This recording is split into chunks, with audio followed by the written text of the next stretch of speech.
जय Hind defence lover. इस week की डिफेंस अपडेट इस प्रकार है। सेना को मिला पहला स्वदेशी हल्का लड़ाकू एयरक्राफ्ट। डीआरडीओ ने भारतीय नौसेना के सोनार सिस्टम के लिए परीक्षण और मूल्यांकन सुविधा किया लॉन्च। मेक इन इंडिया के तहत यूएई की रक्षा कंपनी भारतीय सेना को देगी 93,000 कार्बाइन राइफल्स। चीन की सेना के विशेषज्ञ ने कहा कि पीएलए वायुसेना के पास में है 200 से ज्यादा J-20 और J-16 fighter aircraft.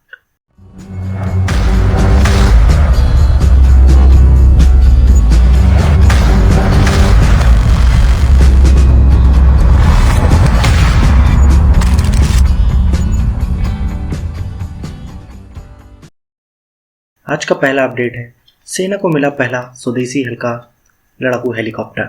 Indian army में पहला स्वदेशी लाइट कॉम्बैट हेलीकॉप्टर HAL शामिल हो गया है। इसे आर्मी एविएशन में शामिल किया गया है। लाइट कॉम्बैट हेलीकॉप्टर LCH को हिंदुस्तान एरोनॉटिक्स लिमिटेड HAL ने तैयार किया है। इस हेलीकॉप्टर को प्रचंड नाम से भी जाना जाता है। आर्मी ने अपनी LCH यूनिट 1 जून 2022 को बेंगलुरु में बना ली थी और हेलीकॉप्टर के शामिल होने की तैयारी की जा रही थी। अगले साल LCH की इस यूनिट को आर्मी की ईस्टर्न कमांड के तहत लाइन ऑफ एक्चुअल कंट्रोल के पास शिफ्ट किया जाएगा। आर्मी को कुल 95 LCH मिलने हैं। लाइट कॉम्बैट हेलीकॉप्टर की कुल 7 यूनिट को माउंटेन एरिया में लड़ाकू भूमिका में तैनात किया जाएगा। इंडियन एयरफोर्स भी जोधपुर में LCH की पहली स्क्वाड्रन बना रही है। एयरफोर्स की पहली यूनिट में 10 LCH शामिल होंगे। एयरफोर्स अभी रूस के Mi-25 और Mi-35 अटैक हेलीकॉप्टर का इस्तेमाल करता है, जो कि काफ़ी पुराने हैं। जब एयरफोर्स में अपाचे अटैक हेलीकॉप्टर शामिल हुए थे तो रूसी Mi हेलीकॉप्टर और स्क्वाड्रन फेज आउट कर दी गई थी। Mi-35 को मौजूदा स्क्वाड्रन को ओवरहॉल के लिए भेजा गया है, जिससे इन पुराने अटैक हेलीकॉप्टर्स की लाइफ बढ़ जाएगी। अगर हम बात करें LCH की खासियत की, तो LCH एक 2 सीटर मल्टी रोल हेलीकॉप्टर है और इसका वजन करीब 6 टन है। इसकी वजह से यह हाई एल्टीट्यूड एरिया के लिए परफेक्ट है। हल्के वजन का फायदा यह है कि यह हाई एल्टीट्यूड एरिया में अपनी कुल कैपेसिटी में मिसाइल और दूसरे हथियारों के साथ आराम से ऑपरेट कर सकता है।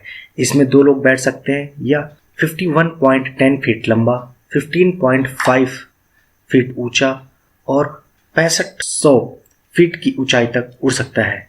इसमें 700 किलोग्राम वजन उठाने के हथियार लगाए जा सकते हैं।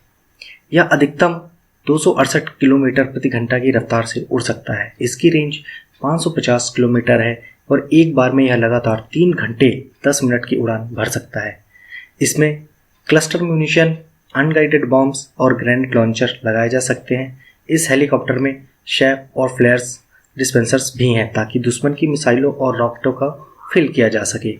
LCH में दुश्मन को चकमा देने के लिए विशेष तरह के फीचर लगे हैं, जिससे ये आसानी से दुश्मन की रडार की पकड़ में नहीं आता है। इसमें फ्रांस से ली गई मिस्ट्रल मिसाइल भी लग सकती है, जो कि हवा से हवा में मार करती है। इसके अलावा हवा से ज़मीन पर मार करने वाली मिसाइल भी इसमें लगाई जा सकती है। लाइट कॉम्बैट हेलीकॉप्टर में मौजूद 4 हार्ड पॉइंट्स में रॉकेट, मिसाइल व बम फिट किए जा सकते हैं। यह उग्रवाद विरोधी अभियानों में बहुत ही ज़्यादा कारगर है।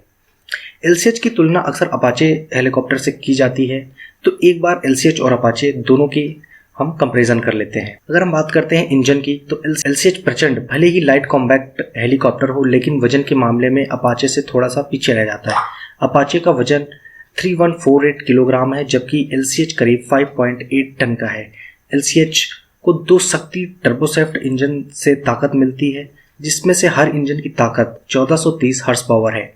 बोइंग का अपाचे हेलीकॉप्टर जनरल इलेक्ट्रिक के T700GE 701C टर्बोसेफ्ट इंजन से उड़ता है और हर इंजन की ताकत 1890 हॉर्स पावर है। अगर रेंज की बात करते हैं तो रेंज में LCH आगे है। अपाचे हेलीकॉप्टर के इंजन LCH की तुलना में काफ़ी ज़्यादा ताकतवर हैं। इसकी वजह से हेलीकॉप्टर की हाई स्पीड पर भी बेहतरीन परफॉर्मेंस कर सकता है। LCH की टॉप स्पीड 280 किलोमीटर प्रति घंटे है, जबकि अपाचे 295 किलोमीटर की रफ्तार से उड़ सकता है। रेंज की लिहाज से LCH अपाचे पर भी भारी पड़ता है। LCH अगर 6500 मीटर की ऊंचाई पर उड़ रहा है तो वह 700 किलोमीटर दूर मौजूद टारगेट को भांप सकता है।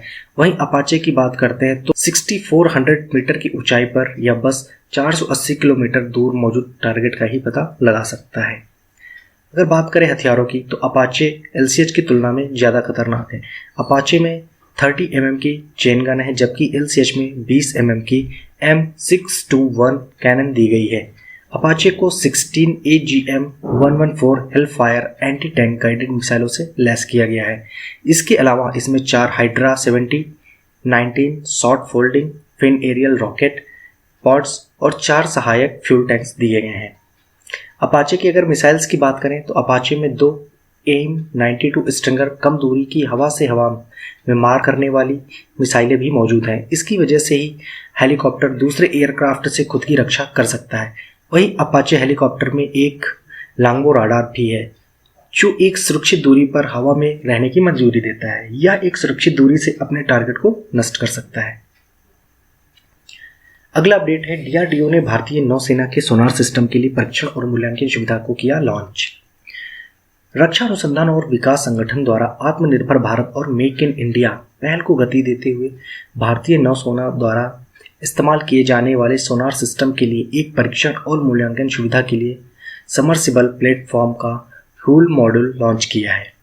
इसका निर्माण L&T शिप बिल्डिंग चेन्नई द्वारा किया गया है। रक्षा मंत्रालय ने एक बयान में कहा कि यह एक अत्याधुनिक प्रणाली है जिसे नौसेना द्वारा जहाजों, पनडुब्बियों और हेलीकॉप्टरों सहित विभिन्न प्लेटफॉर्मों पर उपयोग के लिए विकसित किया गया है। यह मुख्य रूप से सोनार प्रणालियों के मूल्यांकन के लिए उपयोग किया जाएगा, जिससे सेंसर और ट्रांसड्यूसर जैसे वैज्ञानिक पैकेजों की त्वरित तैनाती और आसान रिकवरी की अनुमति हमें मिलती है।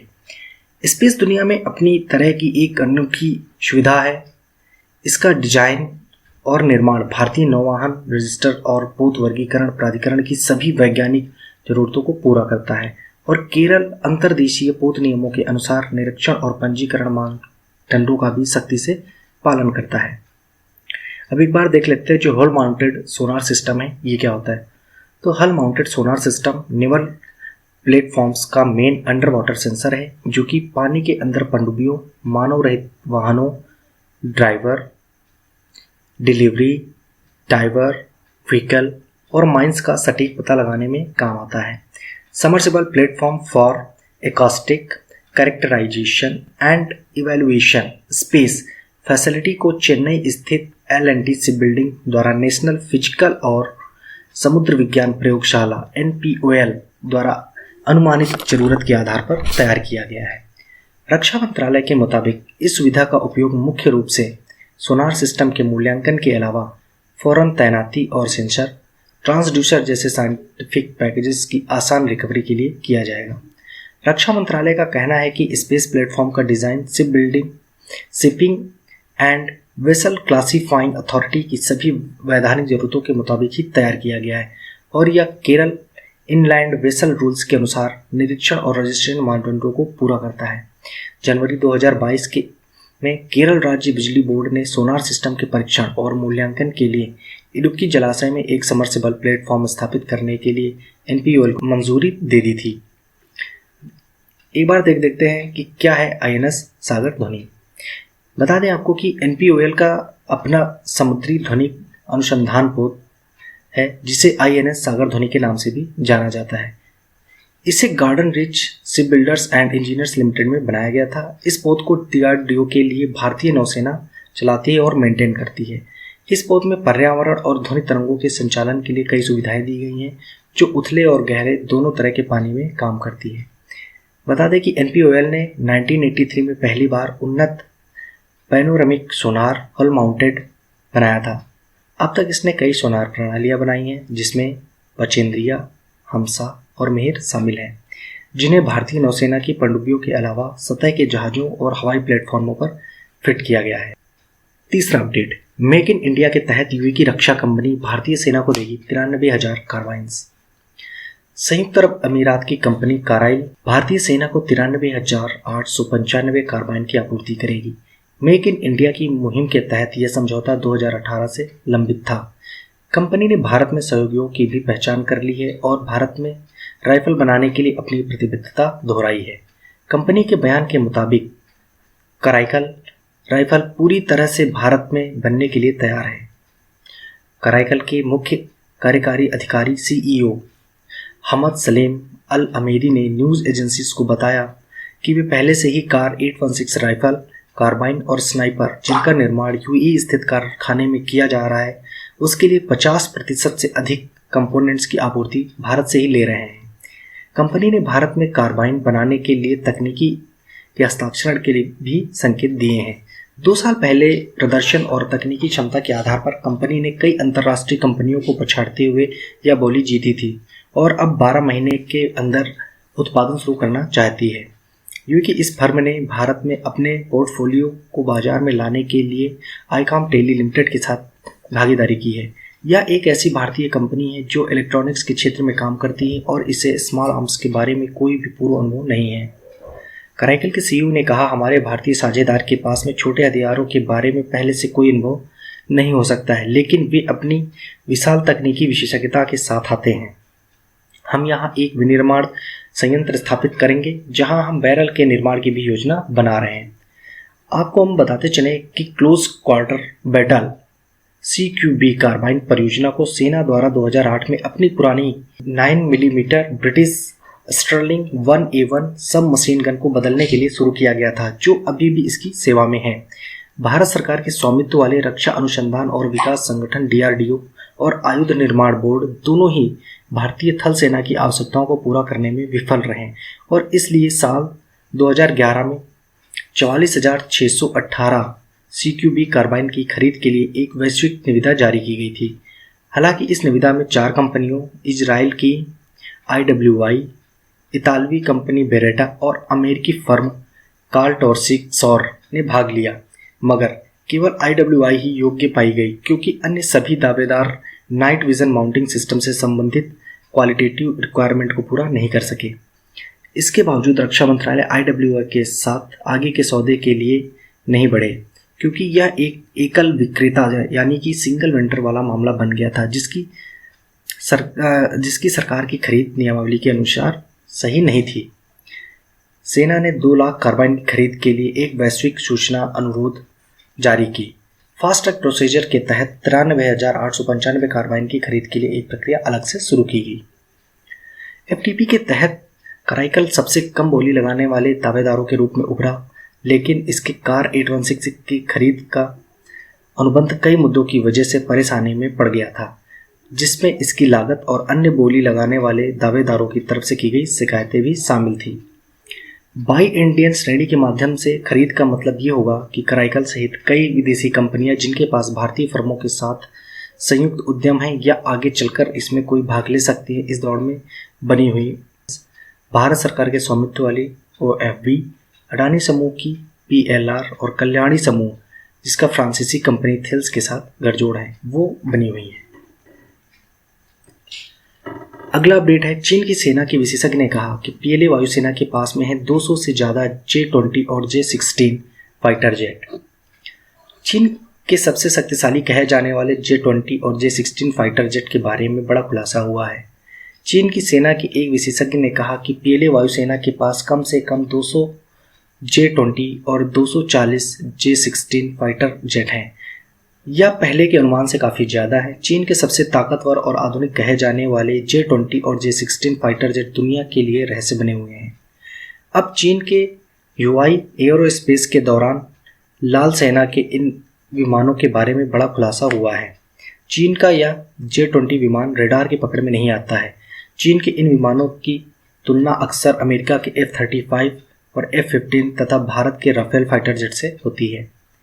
चीनी सेना के विमानन उद्योग और PLA की वायुसेना पर कई किताबें लिख चुके एंड्रेस रुपचरेट ने बताया कि एयरोशो में मौजूद विमानों के निर्माण नंबर के आधार पर पता चलता है कि J-20 के 4 प्रोडक्शन बैच हैं और J-16 के 11। माना जाता है कि चीन ने अमेरिका के F-35 को कॉपी करके इसे बनाया है। एंड्रेस ने कहा, अंतिम 2 के निर्माण नंबर यह बताते हैं कि यह विमान उस खास बैच का रनिंग नंबर है जिसका विमान को एयरोशो में पेश किया गया है।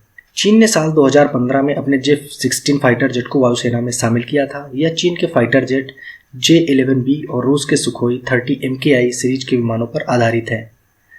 ये दोनों ही विमान रूस के सुखोई 27 फ्लैंकर इंटरसेप्टर पर आधारित है। चीन ने J-16 का इलेक्ट्रॉनिक वर्जन भी बनाया है जिसे J-16D नाम दिया गया है। चीन के इन घातक विमानों के खुलासे से अमेरिका और भारत की टेंशन बढ़ सकती है।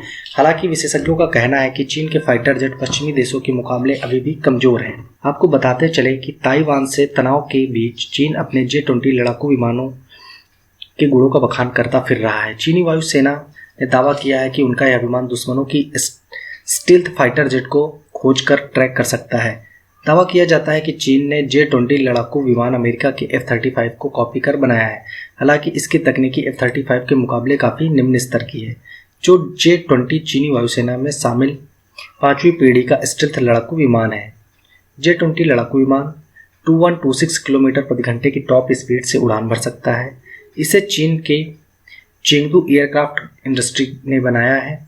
J-20 की पहली उड़ान 11 जनवरी 2011 को आयोजित की गई थी। हालांकि चीनी सेना में J-20 का इंडक्शन 10 मार्च 2017 को हुआ था। चीनी सेना से जुड़े सरकारी publication People's Liberation Army Daily ने दावा किया कि कुछ महीने पहले ही उसने J-20 ने पूर्व चीनी सागर में विदेशी स्टील्थ लड़ाकू विमान को इंटरसेप्ट किया था।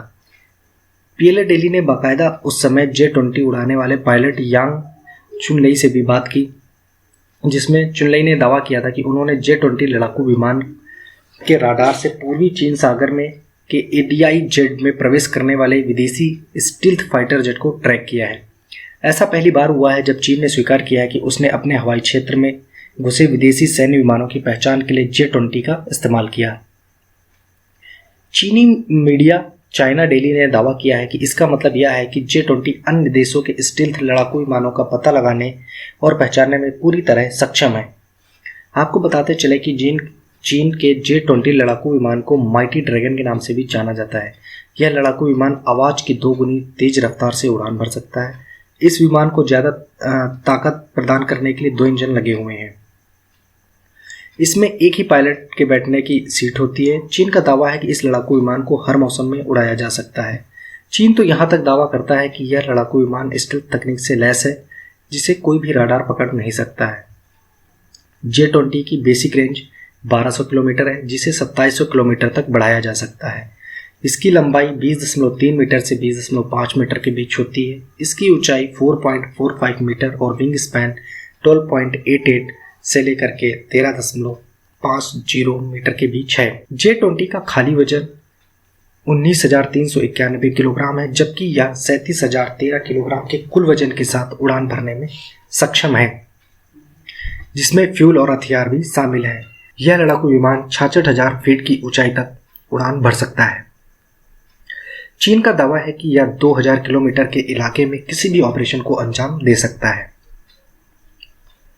चीनी एयरफोर्स J-20 स्टील्थ लड़ाकू विमान के इंजनों के लिए 2D थ्रस्ट वेक्टरिंग नोजल को लगाने की बात कही जा रही है। इस नोजल के लगाने से J-20 विमान का हीट सिग्नेचर तो कम हुआ ही, साथ ही इंजन का थ्रस्ट भी बढ़ जाएगा।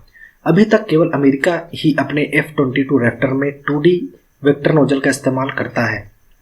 वेक्टर नोजल के इस्तेमाल से J-20 की स्टील्थ क्षमता और ज़्यादा बढ़ जाएगी, जिससे J-20 की लंबी दूरी की ज्ञात मिसाइल PLA-15 है। इसकी रेंज 200 किलोमीटर से 500 किलोमीटर तक बताई जाती है। अगला अपडेट है, भारतीय वायुसेना को 4.5 पीढ़ी के एडवांस लड़ाकू विमानों की सख्त जरूरत। भारतीय वायुसेना के प्रमुख VR चौधरी ने देश के लिए 5वीं जनरेशन के एयरक्राफ्ट की 5 से 6 स्क्वाड्रन की आवश्यकता बताई है। उन्होंने कहा है कि भारत की वायुशक्ति भविष्य में किसी भी युद्ध का परिणाम तय करने में महत्वपूर्ण भूमिका निभाएगी।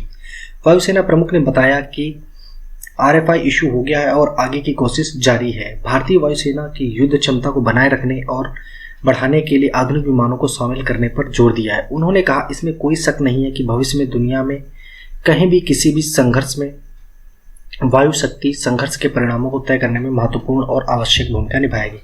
वायुसेना प्रमुख गरुड़ अभ्यास के महत्व को बताते हुए कहा कि अब भारतीय और फ्रांसीसी वायुसेना के बीच अंतर को बेहतर बनाने में मदद करेगा। उन्होंने कहा, हमने सीखा है कि अपनी पारस्परिकता को कैसे आगे बढ़ाया जाए। फ्रांसीसी वायुसेना भी राफेल उड़ाती है, हम भी राफेल उड़ाते हैं, लेकिन हम राफेल के साथ साथ कई अन्य विमान भी उड़ाते हैं। यह सीखना महत्वपूर्ण है कि मैत्रीपूर्ण राष्ट्रों के साथ आपसी संचालन कैसे किया जाता है। बता दें कि राफेल एक फ्रांसीसी डबल इंजन और मल्टी रोल फाइटर एयरक्राफ्ट है, जिसे डसाल्ट एविएशन ने डिज़ाइन किया है। फ्रांसीसी वायु और अंतरिक्ष बल के प्रमुख जनरल स्टीफन मिले ने कहा कि हम यहाँ भारतीय वायु सैनिकों के साथ उड़ान भरने के लिए आए हैं। उन्होंने कहा कि इस अभ्यास से हम एक दूसरे को समझने में सक्षम होंगे। बता दें कि 26 अक्टूबर को शुरू हुए युद्धाभ्यास में भारत और फ्रांस दोनों की देशों की एयरफोर्सों के बीच युद्धाभ्यास चल रहा है जो कि 12 नवंबर तक चलता रहेगा। इस दौरान दोनों देशों की एयरफोर्स अपने अपने अनुभव एक दूसरे के साथ साझा करेंगे। यह दोनों देशों की वायुसेना का 7वां संयुक्त अभ्यास है। अगला अपडेट है रूस और यूक्रेन वार।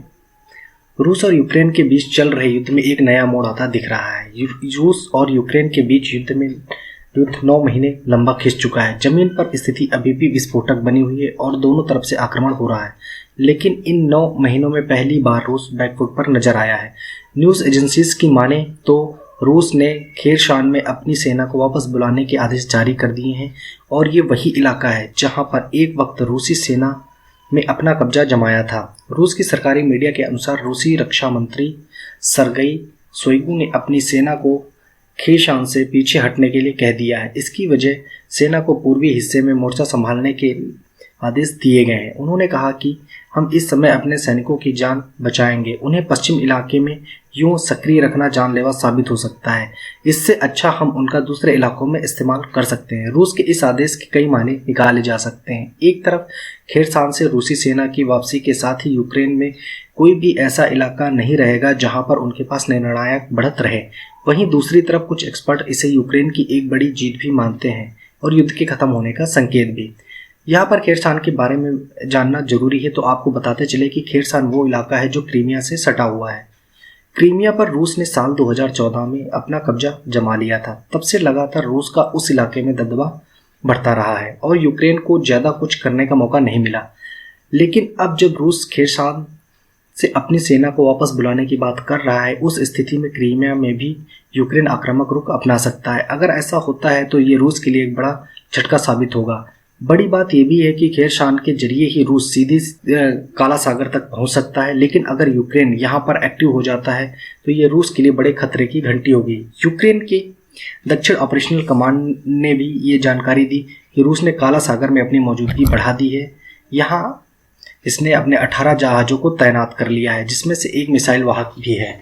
इसमें 8 गलिस्टर क्रूज मिसाइल भी शामिल हैं। एक तरफ यूक्रेनी सैनिक रूसी सैनिकों के खारसान से पीछे हटने का जश्न मना रहे हैं और इसे जीत के रूप में देख रहे हैं, तो दूसरी तरफ उन्हें आशंका है कि कहीं यह रूस की कोई चाल न हो। इससे पहले भी कई शहरों में रूसी सेना पीछे हटकर कुछ दिन बाद आक्रमण करती हुई दिखी है। यूक्रेन के अधिकारियों ने इसे रूस की ओर से चलाया जा रहा प्रोपेगेंडा भी कहा है। खेरसान प्रशासन का कहना है कि यहाँ अब भी रूसी सैनिक मौजूद हैं। अगला अपडेट है, जापानी सरकार टैंकों और मिसाइलों सहित पुराने सैन्य उपकरणों के निर्यात पर प्रतिबंधों में ढील देने पर कर रही है विचार। जापान भारत समेत 11 अन्य देशों को मिसाइल और जेट सहित घातक सैन्य उपकरणों के निर्यात की अनुमति देने की योजना बना रहा है। इसके लिए जापान अपने रक्षा नियमों पर इस साल के अंत तक संशोधन भी कर सकता है। जापान भारत समेत 11 अन्य देशों को मिसाइल और जेट सहित घातक सैन्य उपकरणों के निर्यात की अनुमति देने की योजना बना रहा है। यह जानकारी प्रधानमंत्री नरेंद्र मोदी और उनके जापानी पीएम फोमियो किशिदा के क्वाड लीडर्स समिट के दौरान एक बैठक के बाद आया है। यह जापान का एक ऐसा कदम होने जा रहा है जो नई दिल्ली और टोक्यो द्वारा रक्षा निर्माण के सहयोग करने के प्रयासों को और बढ़ावा देगा। निक्केई की एक रिपोर्ट के अनुसार भारत, ऑस्ट्रेलिया और कुछ यूरोपीय और दक्षिण पूर्वी एशियाई देशों को निर्यात की अनुमति देने के लिए अगले साल मार्च तक नियमों में ढील दी जा सकती है। जापान के रक्षा उपकरणों के हस्तांतरण के लिए नियमों में ढील दी गई है। हालांकि 2014 में जापान ने अपने नियमों के अनुसार घातक हथियारों के निर्यात पर प्रतिबंध जारी किया था। यदि इन छूटों को अपनाया जाता है तो ये वित्तीय वर्ष 2023 तक के अंत तक प्रभावी हो सकते हैं, जो 31 मार्च 2024 को समाप्त हो रहा है। आपको बताते चले कि भारत उन कुछ देशों की लिस्ट में शामिल है जिसके साथ जापान ने अपने रक्षा बलों के बीच आपूर्ति और सेवाओं के पारस्परिक प्रावधान के लिए एक महत्वपूर्ण समझौते पर हस्ताक्षर किए हैं, ताकि निकट सैन्य सहयोग को बढ़ावा दिया जा सके और इंडो पैसिफिक में सुरक्षा में योगदान दिया जा सके। जापान के आत्मरक्षा बलों और भारत की सेना के बीच अधिग्रहण और क्रॉस सर्विसिंग समझौते पर सितंबर 2020 में हस्ताक्षर किए गए थे। निकाय की रिपोर्ट में कहा गया है कि जापानी सरकार का लक्ष्य टोक्यो के साथ व्यक्तिगत सुरक्षा समझौतों पर हस्ताक्षर करने वाले देशों के साथ सहयोग करके चीन के खिलाफ प्रतिरोध को बढ़ाना है। इन देशों में Vietnam, Thailand, Indonesia, Malaysia, Philippines, America, Britain, Germany, France और इटली शामिल हैं। हम यहाँ पर जान लेते हैं कि जापान का 2014 का आखिरी निर्यात नियम कहता क्या है। 2014 के सिद्धांत के अनुसार जापान के साथ संयुक्त रूप से हथियार विकसित नहीं करने वाले देशों को रक्षा, निर्यात, बचाव, परिवहन, चेतावनी, निगरानी और माइन स्वीपिंग मिशन के लिए उपकरणों तक ही सीमित रखा गया है और कुछ परिस्थितियों में जापान अपने पुराने सैन्य उपकरणों का निर्यात भी कर सकता है। उदाहरण के लिए देश अपने जेट या जहाज़ों को दूसरे देशों में भेज सकता है यदि उनका उपयोग प्राकृतिक आपदाओं को खत्म करने या जानकारी एकत्र करने के लिए किया जाए। गौरतलब है कि भारत और जापान के बीच अब इंडो पैसिफिक में मजबूत सुरक्षा सहयोग साइन हुआ है। भारतीय अधिकारियों ने कहा कि पीएम मोदी ने भारत में रक्षा उपकरणों के सह विकास और सह उत्पादन के मुद्दे पर किशिदा के साथ चर्चा की। उधर जापान, ब्रिटेन और अमेरिका के साथ मिलकर नए लड़ाकू जेट और विमान भेदी मिसाइल विकसित करने की भी परियोजना पर काम कर रहा है। जनवरी में जापानी प्रधानमंत्री फुमियो किशिदा ने कहा था कि जो इंटरेस्टेड देश के अधिकारी हैं 2022 के अंत तक 3 अद्यतन रक्षा दस्तावेज जमा करेंगे, जिनमें से राष्ट्रीय सुरक्षा रणनीति, राष्ट्रीय रक्षा कार्यक्रम के मानक और मध्यम अवधि के रक्षा कार्यक्रम शामिल हैं। आज का ब्लड अपडेट है। भारत को फ्रांस से इसी साल 15 दिसंबर तक मिल जाएगा 36वां और आखिरी राफेल। भारत को अपना 36वां और आखिरी राफेल जेट इसी साल मिल जाएगा। वायुसेना प्रमुख ने कहा कि भारत को अपना 36वां और आखिरी राफेल जेट इसी साल मिल जाएगा। वायुसेना प्रमुख ने कहा कि हम समय पर 2 इंजन वाले मल्टी रोल लड़ाकू विमान राफेल की डिलीवरी के लिए फ्रांस के आभारी हैं। अंतिम राफेल विमान की डिलीवरी को लेकर वायुसेना प्रमुख वीआर चौधरी ने कहा कि आखिरी विमान जिसमें भारत विशिष्ट संवर्धन लगे होंगे सभी परीक्षणों के समाप्त होने के बाद देश को मिलेगा। 2016 में 60,000 करोड़ रुपए की अधिक से सौदे को लेकर यह आखिरी विमान की डिलीवरी होगी। वरिष्ठ रक्षा अधिकारियों ने समाचार एजेंसी एएनआई को बताया कि आखिरी विमान 15 दिसंबर के आसपास भारत पहुंचेगा। उन्होंने कहा कि विमान को भारतीय परिस्थितियों के अनुकूल तैयार किया गया है, जो किसी भी क्षेत्रीय विरोधी से लड़ने के लिए सेना को अतिरिक्त ताकत देगा। भारत आ चुके राफेल विमानों में कुछ अंबाला जो कि हरियाणा में है और हाशीमारा जो कि पश्चिम बंगाल में तैनात हैं। अधिकारियों ने कहा कि आरबी टेल नंबर वाला 36वां विमान फ्रांस द्वारा भारतीय पक्ष को दे दिया जाएगा। भारत को सौंपने से पहले इस विमान के सभी पुर्जे और अन्य भागों को बदला गया है, क्योंकि इससे पहले इस जेट के डेवलपमेंटल एक्टिविटीज़ के लिए इस्तेमाल किया जा रहा था। भारतीय वायुसेना ने विमानों को उच्चतम मानकों पर अपग्रेड करना स्टार्ट कर दिया है और सभी भारत विशिष्ट संवर्धन से लैस है। हालांकि भारतीय वायुसेना राफेल पर भारत के विशिष्ट संवर्धन पर चुप्पी साधे हुए, लेकिन यह पता चला है कि ये जो एयरक्राफ्ट्स हैं वो long range air to air missiles, low band frequency jammers, advanced communication system, more capable radiometers, radio altimeters, radar warning receiver, flight data recorder, high altitude engine, synthetic aperture radar, ground moving target indicator and tracking, infrared search and track, helmet mounted display, missile approach warning system and high frequency range decoys से लैस है। इस लड़ाकू विमान के आने से भारतीय वायुसेना समझौते के अनुसार मूल उपकरण निर्माताओं के दावों की पुष्टि करने के अलावा भारतीय परिस्थितियों में उनकी संतुष्टि के लिए विशिष्ट संवर्धन का परीक्षण करेगी। इसके बाद शेष 35 जेट विमानों को पश्चिमी सेक्टर के अंबाला और पूर्वी सेक्टर के हाशीमारा एयरबेस में भारतीय वायुसेना के पास पहले से मौजूद सभी संबंधित उपकरणों के साथ विशिष्ट सुधारों के लिए फिर से तैयार करने का काम शुरू करेगी। टेक्निकल इन्हांसमेंट अंबाला एयरबेस पर किया जाएगा, जहां देश के राफेल जेट विमानों के लिए रखरखाव के साथ मरम्मत की व्यवस्था की गई है। राफेल एक 4.5 पीढ़ी का विमान है और इसने भारत को उन्नत राडार और इलेक्ट्रॉनिक युद्ध क्षमताओं के साथ लंबी दूरी की हवा से हवा और हवा से जमीन पर मार करने वाली मिसाइलों के साथ भारतीय आसमान पर अपना वर्चस्व स्थापित करने में मदद की है। फ्रांसीसी फर्म डसाल्ट एविएशन विमान के रखरखाव में भी शामिल है, जिसकी सेवा क्षमता 75% से अधिक है। राफेल को चीन के साथ संघर्ष के दौरान भारतीय वायुसेना में शामिल किया गया था और आईएफ ने लंबी दूरी की हवा से हवा में मार करने वाली मिसाइलों के साथ स्कैल्प से हवा से जमीन मार करने वाली मिसाइलों को भी इसमें लगाया है। आईएफ ने इसमें हैमर मिसाइल को भी इंटीग्रेट किया है। अगला अपडेट है, भारत के जासूसी उपग्रहों का मुकाबला करने के लिए पाकिस्तान ने खरीदे चीनी राडार। अंतरिक्ष आधारित प्लेटफॉर्मों की बात आती है तो भारत के सैन्य लाभ और विषमता का व्यापक परीक्षण तभी होगा जब पाकिस्तान चीन से अत्याधुनिक LSC-18 अंतरिक्ष निगरानी राडार प्राप्त करेगा। चुहाई में चल रहे चीन अंतर्राष्ट्रीय विमानन और एरोस्पेस प्रदर्शनी में पहली बार SLC-18 राडार सार्वजनिक प्रदर्शन पर रखा गया, जो रविवार 18 से 13 नवंबर को समाप्त हो रहा है।